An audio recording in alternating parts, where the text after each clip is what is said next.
ফরিদপুর জেলার মধুখালী উপজেলার যাদবপুর গ্রামের পরিমল চক্রবর্তীর এইচএসসি পরীক্ষার্থী কন্যা তমা চক্রবর্তী গত ৯ সেপ্টেম্বর সোমবার থেকে এখন পর্যন্ত নিখোঁজ রয়েছে। এই বিষয়টি পরিমল চক্রবর্তী নিজে আমাকে জানিয়েছেন এবং স্থানীয় পর্যায়ে ঘটনাটি ইতিমধ্যে কিন্তু সামাজিক যোগাযোগ মাধ্যম ফেসবুকেও বিষয়টি ব্যাপকভাবে প্রচারিত হয়েছে।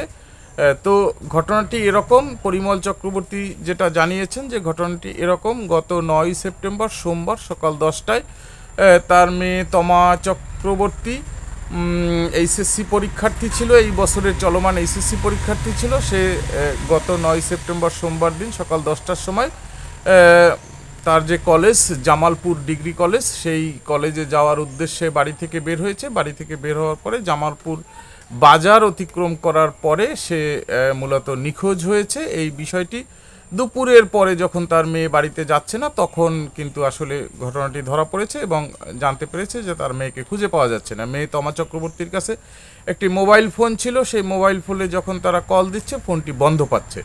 তারপরেই তাদের আতঙ্ক উৎকণ্ঠা বেড়ে গেছে। বেড়ে যাওয়ার পরে মোটামুটি দিন শেষে আত্মীয় স্বজন যেখানে যেখানে যা আছে খোঁজাখুঁজি করছে। মেয়েটিকে কিন্তু আপনারা ইতিমধ্যে দেখেছেন, এই যে দেখতেছেন মেয়েটি অনিন্দ সুন্দরী একটি মেয়ে এবং মোটামুটি কিন্তু 17+ মানে 18 বছরের কাছাকাছি বা অথবা 18 বছর হয়েও যেতে পারে, যেহেতু এইচএসসি পরীক্ষা দিয়েছে। তো এখন এই মেয়েটিকে সারাদিনে না পেয়ে তার বাবা পরিমল চক্রবর্তী তিনি কিন্তু মধুখালী থানায় একটি সাধারণ লিখিত অভিযোগ দাখিল করেছেন এবং সেই লিখিত অভিযোগে তিনি কিন্তু উৎকণ্ঠা উদ্বেগ এটা প্রকাশ করেছেন এবং এতেও তারা খুব আতঙ্কিত হয়ে পড়েছেন, ভীত সন্ত্রস্ত হয়ে পড়েছেন এবং তারা খুব কান্নাকাটি করতেছেন। অর্থাৎ পরিবারে যেসব লোকজন আছে তারা সবাই আতঙ্কিত অবস্থায় কান্নাকাটি করতেছেন, আতঙ্কিত হয়ে পড়েছেন এবং তারা খুব দ্রুত গতিতেই কিন্তু তার মেয়ের সন্ধান চাচ্ছেন। তিনি বলেছেন যে ৯ সেপ্টেম্বর সকাল 10টা থেকে তার মেয়ে যে নিখোঁজ হয়েছে, তারপরে তারা মধুখালী থানায় যে সাধারণ ডায়েরি করেছেন, লিখিত অভিযোগ করেছেন। সেখান থেকে আজকে 12ই সেপ্টেম্বর বৃহস্পতিবার চলে গেল। এই সময়ের মধ্যেও কিন্তু পুলিশ কোনোভাবেই তার মেয়ের কোনো অনুসন্ধান করতে পারতেছে না, কোনো ট্রেস করতে পারতেছে না।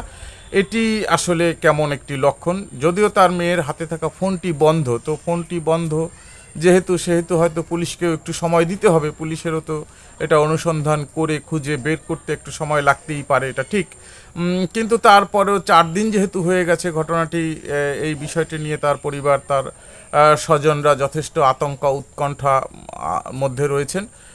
তো যে করেই হোক, যেভাবেই হোক, মেয়েটির পিতা তমা চক্রবর্তীর পিতা পরিমল চক্রবর্তী তিনি দেশের আইন শৃঙ্খলা পরিস্থিতি, থানা পুলিশ সহ আইন শৃঙ্খলা বাহিনী যারা আছে তাদের সকলের কাছে আন্তরিকভাবে তিনি অনুরোধ করেছেন যে যাতে দ্রুত সময়ের মধ্যে তার মেয়েকে খুঁজে পাওয়া যায় এবং তাদের সন্তান তাদের ঘরে ফেরত আসে। এটাই হলো দাবি। ধন্যবাদ সকলকে, আজকে এই পর্যন্তই।